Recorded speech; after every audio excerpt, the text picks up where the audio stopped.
Hi, this is a fourth video I'm doing in a series based on my book, Borderline Personality Disorder, From Chaos to Authenticity. It is the survival guide, which I hope will be helpful clinically and conceptually to individuals and families. Um, so far, I've given a general introduction, um, how I understand clinical issues in a more general way. And we did two videos now on conceptualizing um, borderline personality disorder with specific models in mind as well. What I want to do now is focus on two things. The first will be the criteria for BDP in the DSM-5. And then when we're finished with that, a look at criteria for borderline personality disorder outside of the DSM-5, which were not included for whatever reason. But I take an expansive and more systemic or holistic understanding about these matters, and I want to include that as well. So let's start with the DSM-5 criteria for BPD in order. The first is frantic efforts to avoid real or imagined abandonment. Frantic efforts means that the borderline, will do things such as exhibit dramatic or attention-seeking behavior, often accompanied by emotional somersaults, to offset his fear of abandonment and his anxiety about not being loved. Yet this almost always convinces the other person that the relationship is not worth saving because of the overwhelming energy and time that the borderline demands. The old saying, if you love something, set it free, for borderlines would go something like, if you love for me is rare because who the hell would want me, and so I have to do everything possible to ensure that he stays with me, because if he leaves, I'll crumble into a million little pieces and I won't find anyone else. The word frantic is apt because it emphasizes that the fear is not just psychologically anticipatory, but physical with an obvious bodily response. And indeed, the borderline may experience a panic attack with various physical manifestations, some of which can linger for minutes or even hours. While the other person may not be fully aware of the borderline's psychological fear of separation, he would probably notice the frantic physical panic-like response that the fear of separation induces into the borderline. Therefore, the borderline's panic-like frantic behavior serves as a messenger communicating his anticipatory fear-based reality and fear of separation to the other person. The borderline's abandonment fear is anticipatory and often frantic in nature, meaning that, like many anxieties, it is the anticipation itself of the abandonment which is the most psychologically damaging and frightening for the borderline. Indeed, when true permanent separation occurs, the borderline is no longer frantic or fixated on the other person and may accept the reality of the loss, seeking a new caretaker or partner to host his anxiety. Yet the permanent separation must be truly concrete and final, as anything less causes the borderline to harbor the fantasy that the separation is temporary or that changing his behavior can win back his partner. This suggests that with borderlines, the quality and nature of relationships needs to be clarified, and that once clarified, the borderline will not harbor fear of abandonment or not being loved. However, clarification, even very careful and detailed clarification, may not necessarily calm the borderline's anxiety. This is because the borderline's anxiety is based on fantasy or irrational thinking, and the irrationality of the anxiety makes reassurance extremely difficult to achieve. Fantasy is an important psychological concept derived primarily from psychodynamics. Fantasy is closely associated with children who invent stories about fantastic things, events, and people, or creatures as a way to understand the world around them. Borderlines use fantasy as a way to contend with issues in their lives, including anxiety-provoking issues and situations. The problem with fantasy is that it can be so out of touch with reality that people living in the real world find that the borderlines' fantasies are simply too wild or bizarre and self-centered, and then they're not able to encompass them.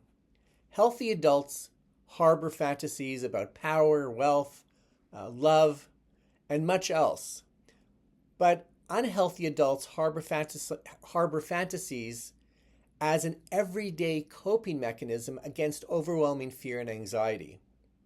Clearly, if the borderline retains wild fantasies about being abandoned, while his partner is tethered to reality, then it's inevitable that the borderline's perception of the relationship will be different from that of the partner's.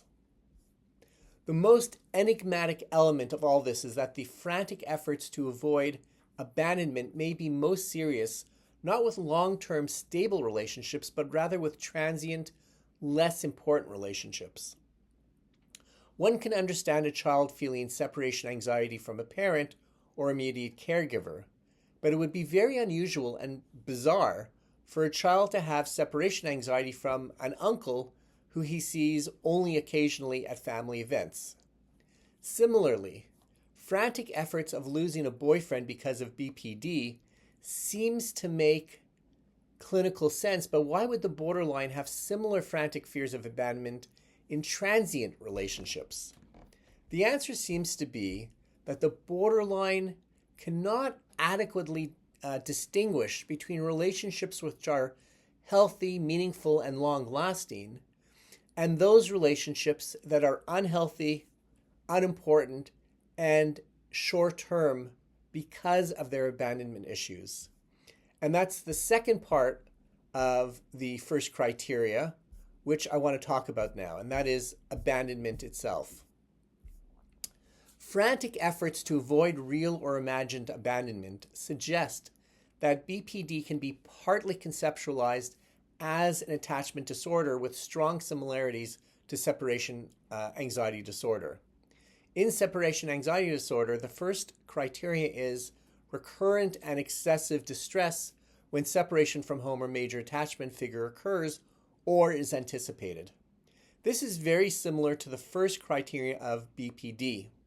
The second symptom of separation anxiety disorder, persistent and excessive worry about losing or about possible harm befalling major attachment figures, is also often seen in borderlines who harbor constant anxiety that close friends or family who provide them non-judgmental support will vanish from their lives.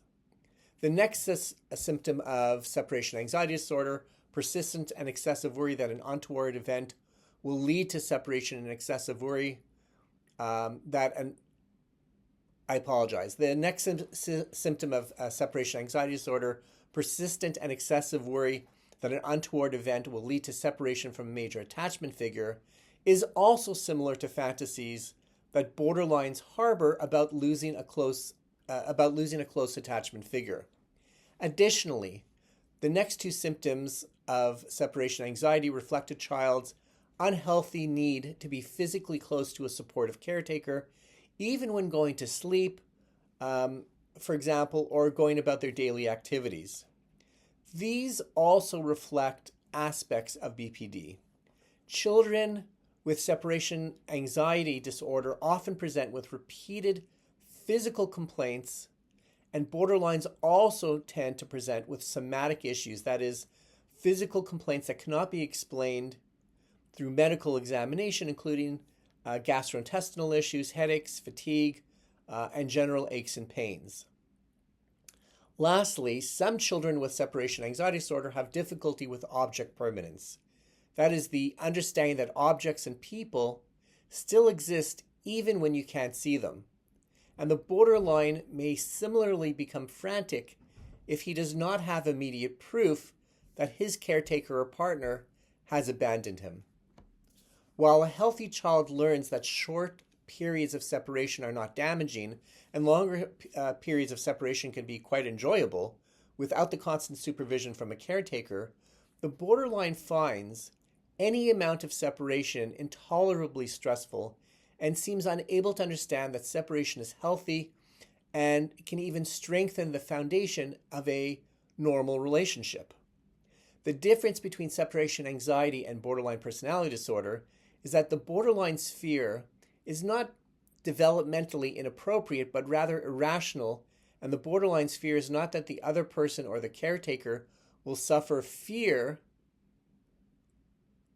or some untoward incident, but that the borderline himself will suffer being helpless and unable to care for himself if he is alone. The